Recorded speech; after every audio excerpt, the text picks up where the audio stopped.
హిజ్కియా ఏలనారంభించినప్పుడు 25 ఏండ్ల వాడై 29 సంవత్సరములు యెరూషలేములో ఏలెను.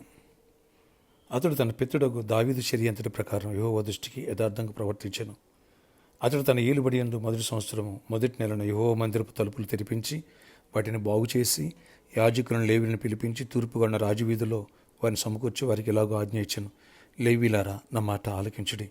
ఇప్పుడు మిమ్మల్ని మీరు ప్రతిష్ఠించుకుని మీ పితరుల దేవుడిని యెహోవా మందిరమును ప్రతిష్ఠించి పరిశుద్ధ స్థలములో నుండి నిషిద్ధ వస్తువులన్నిటినీ బయటికి కొనిపోవుడి. మన పితరులు ద్రోహులై మన దేవుడిని యెహోవా దృష్టికి చెడు నడతలు నడిచి ఆయన విసర్జించి ఆయన నివాసమును పెడముఖం పెట్టుకుని దాన్ని అలక్ష్యం చేసిరి.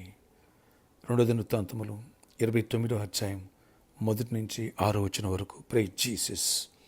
ఈరోజు July 5th Friday. Good morning.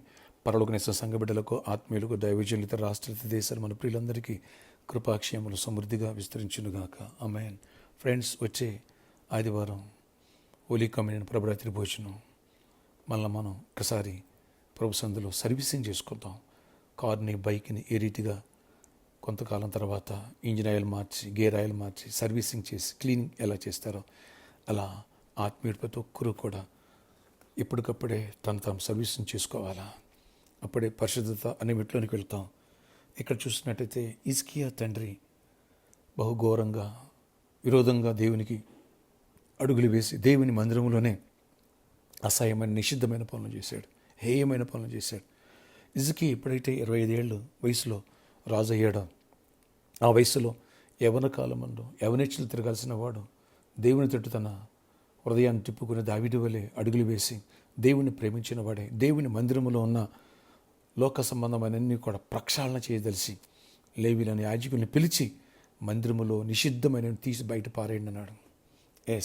మన పితరులు దేవుడిని నిర్లక్ష్యం చేశారు. మనం వాళ్ళు నిర్లక్ష్యం చేసి దేవుడిని వేడుకుందాం, పస్కా పండుగ స్టార్ట్ చేద్దాం, పరిశుద్ధపరచుకుందాం, మళ్ళీ మీరు పరిశుద్ధపరచుకోనండి, దేవుని మందిని ప్రతిష్ఠించండి అన్నాడు. ఆ మేరకు అన్నాడు, అలాగే చేయించాడు. ఫ్రెండ్స్, మళ్ళీ మనం కూడా ఇప్పటికప్పుడే పవిత్రపరచుకోవాలా, పరిశుద్ధపరచుకోవాలా, దేవునికి అయిష్టమైన మన హృదయాలను తీసేయాలా. ఎప్పుడు కూడా ఈ విషయాన్ని నిర్లక్ష్యం చేయకూడదు. రక్షణ పొందిన బిడ్డ లోతైన పశ్చాత్తాపంతో పొరపాట్లు ఏమన్నా సరిదిద్దుకుని సరి చేసుకో. ప్రభు రాత్రి భోజనమే కాదు, ప్రభు రాకడికి సిద్ధపడుతున్నావు. ప్రభు రాత్రి భోజనం తీసుకోవాలి, రాకళ్ళు ఎత్తబడాలంటే తీసుకోవాలి. ఓకే, మరి రాకళ్ళు ఎత్తబడాలంటే పరిశుద్ధత కావాలి. రక్షణ పొందితే అది పాస్పోర్టు, పరిశుద్ధంగా జీవిస్తే వీసా. కాబట్టి మళ్ళీ మనం దేవుని కృప ద్వారా సరిదిద్దుకుని సరి చేసుకుందామా. ఇప్పటి నుంచి ప్రభురాత్రి భోజనం సిద్ధపడదామా. బలమైన వాక్య సందేశాలు సండే వినబోతున్నాం. ఓకే, ఇప్పటి నుంచే సిద్ధపడదాం. ఆశ్చర్యకడ నీ ఆత్మ నింపండి. ఆనాడు హిజ్కియా ఏ రీతిగా మందిరంలో ఉన్న నిషిద్ధమైన తీసిపారేసి ప్రక్షాళన చేయించాడో, తమ యాజకులు లేవీలు తమ పరిశుద్ధపరచుకుని పవిత్రపరచుకున్నారో ఆ రీతిగా నీ రక్తం ద్వారా మమ్మల్ని కడిగి నాయన ప్రభురాత్రి భోజనం మమ్మల్ని పరిశుద్ధపరచండి, పవిత్రపరచండి, అందులో పాలు పొంది కృపను దయచేయండి. నాయన మాలో నీకు నిషిద్ధమైనవి, అసహ్యమైన ఏమున్నాయో వాటిని తీసేసి నీ రక్తంతో కడిగి శుద్ధి చేసి కృప చూపించండి. నీ ఆత్మ నింపండి. ఎవరు నాయన బలహీనంగా వ్యాధులతో ఉన్నారో వారిని స్వస్థపరచండి. ఎవరు పాపను పడిపోయారో తిరిగి లేవనెత్తండి. ఎవరు రక్షణ పొందలేదో రక్షణలోకి నడిపించండి. మారుమనసు పొందే కృపనివ్వండి. ఎవరు నాయన మరి ఇబ్బందులతో, ఆర్థిక ఇబ్బందులు, సమస్యలతో ఉన్నారో వాటన్నిటి నుంచి విడిపించి కృపనివ్వండి. చీకటి ఆత్మను బంధిస్తూ మీరు బంధించండి. నాయన ప్రతి ఒక్కరికి ఆరోగ్యము, క్షేమము, దీవెన, సమాధానం దయచేసి మహిమ తెచ్చుకోనండి. చీకటి ఆత్మని కూడా లయపరచండి, దుష్టక్రియను కూడా లయపరచండి.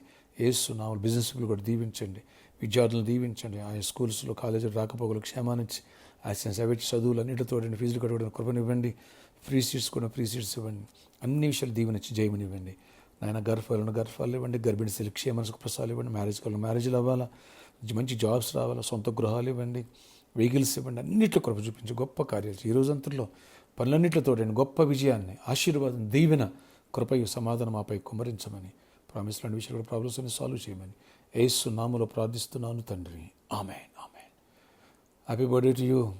Wish happy anniversary, birthday, wedding జరిపిన వాళ్ళకి దేవుడు దీవించునుగాక. అలాగే రేపు సాటర్డే ఫ్రెండ్స్ సాయంత్రం 4 గంటల నుంచి 8 గంటల వరకు స్పాన్సర్ మీట్ ఉంటుంది. రండి, చీకటి వార్తతో లోకాన్ని నింపుదాం, దైవరాజ్యం తిప్పుదాం. అలాగే ప్రామిస్ ల్యాండ్ కోసం కూడా గుప్పులి పాల్గొని కూడా ప్రిపేర్ అవ్వండి. ఆ టైం నుంచి ప్రేయర్ చేయించుకోవచ్చు. God bless you all.